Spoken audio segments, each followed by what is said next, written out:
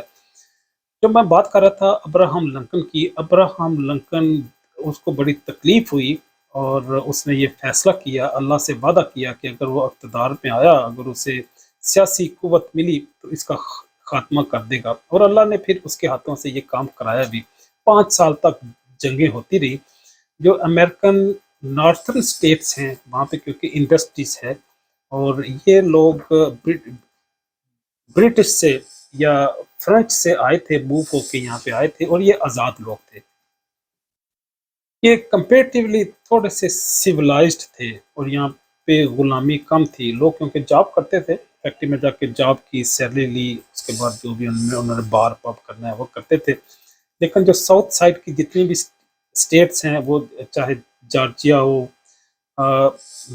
میری لینڈ ہے، اوکلوہاما ہے، کولوریڈو ہے، میکسیکو، ٹیکسس، کیلیفورنیا، یہ جتنی بھی اسٹیٹ ساؤتھ سائڈ پہ تھی، یہ کیونکہ کلٹیویشن کرتے تھے ٹوبیکو کی، وہ اگاتے تھے، پھر انہوں نے کپاس اور کاٹن بھی اگانا شروع کر دی، اور کئی ساری اور کراپس بھی اگاتے تھے، جس کے لیے انہوں نے غلام خریدنا شروع کر دیے۔ اور یہ کتنی انسانیت کی تذلیل ہے کہ آپ ایک انسان دوسرے انسان کو غلام بنا لے۔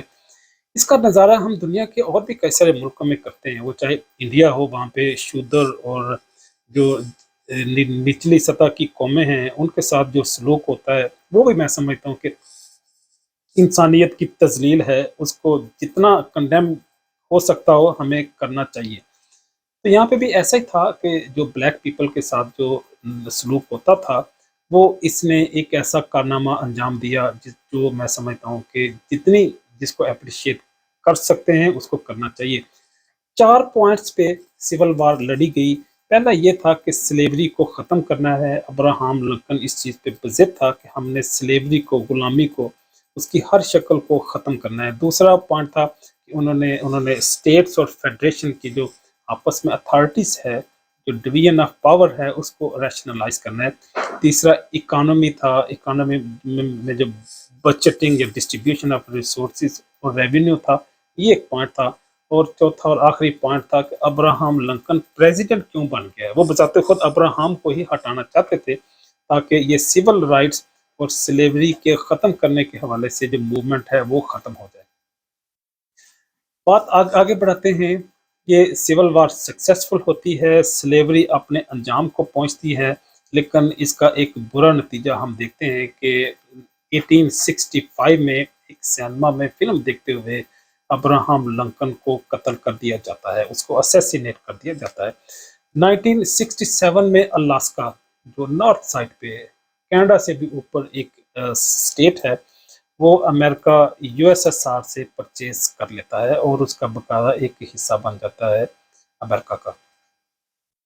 پھر ہم وقت کا پہیہ آگے چلاتے ہیں۔ 1876 سے 668 تک ہم دیکھتے ہیں کہ گراہم بیل نے ٹیلی فون ڈسکور کیا، اور ٹیلی فون سے پھر میں بات کر رہا ہوں، جو میری جو آواز ہے، وائس جو ہے، وہ الیکٹرک انرجی میں کنورٹ ہو کے دوبارہ پھر یہ ایک اور جگہ پہ اسپیکر کی شکل میں، اور لوگ بھی اس کو سن سکتے تھے، دوبارہ پھر یہ الیکٹرک انرجی سے دوبارہ پھر وائس کی شکل میں ہمارے سامنے آ جاتی ہے۔ تو اس نے گویا ٹیلی فون ایجاد کیا۔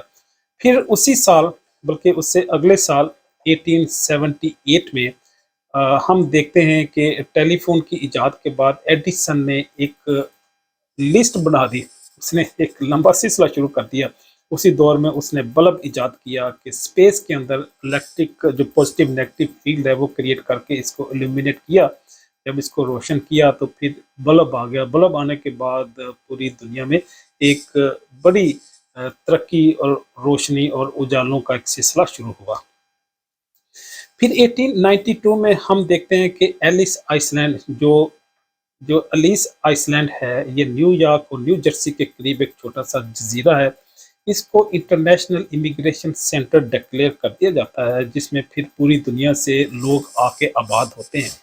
جب وہاں پہ آتے ہیں پھر ان کے کیسز کو پروسیس کرتے ہیں۔ پھر امریکن نے ایک اور بڑی اچھی پالیسی اختیار کی کہ پوری دنیا سے جو انٹلیکچوئلس ہیں، جو پروفیشنلز ہیں ان کو انوائٹ کیا اور اپنے ملک میں ان کو بسایا۔ آج بھی ان کی میں سمجھتا ہوں جو کامیابی کی بنیادی وجہ ہے وہ یہ ہے کہ پوری دنیا سے کریم کو کلیکٹ کرتے ہیں، جو انٹلیکچوئلس ہیں، پروفیشنلز ہیں، ان کو کلیکٹ کر کے اپرچونٹی پرووائڈ کرتے ہیں کہ آئیں اپنے اپنے پروفیشن میں اپنی اپنی اپنے سکلز میں اپنے ڈومین میں رہتے ہوئے کارنامے انجام دیں، اور لوگ انجام خیر دیتے بھی ہیں۔ پھر ہم دیکھتے ہیں کہ 1898 سے 1899 تک اسپینش امریکن وار ہوتی ہے، جو اسپین کے ساتھ دنیا کے مختلف علاقوں میں امریکہ کی فائٹ ہوتی ہے۔ وہ فائٹ چاہے کیوبا میں ہو، چاہے پورٹو ریکو میں ہو، چاہے فلیپین میں ہو، چاہے گوان میں ہو، یہ 4 محاذ تھے، 4 وہ لوکیشن تھیں جہاں پہ امریکہ کی فائٹ ہوئی اسپینش فورسز کے ساتھ، اور انہوں نے پھر ایونچولی یہ فائٹ ون کی، اسپین کو شکست تسلیم کرنا پڑی، اور اس کے بعد فلیپین ایک اور انڈیپینڈنٹ ایک نیا ملک ہمارے سامنے آیا، مارز وجود میں آیا۔ کیوبا بھی اسپین سے آزاد ہوا، اس نے بھی ایک آزاد ریاست کی شکل اختیار کی، اسی طرح پورٹو ریکو اور گوان یہ جزیرے ہیں، یہ انہوں نے الگ الگ اپنی اپنی اسٹیٹ اختیار کی۔